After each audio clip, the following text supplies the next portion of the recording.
Herkese merhaba arkadaşlar, kanalıma hoş geldiniz. Yepyeni bir videoyla karşınızdayız. Türkiye'nin ünlü oyuncusu Akın Akınözü'den yepyeni görüntüler geldi. Ben de bu görüntüleri sizler için YouTube kanalımda video halinde sunuyorum.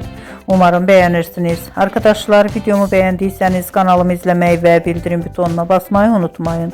Şimdilik benden bu kadar olsun. Yeni videomuzda görüşmek üzere. Hoşça kalın.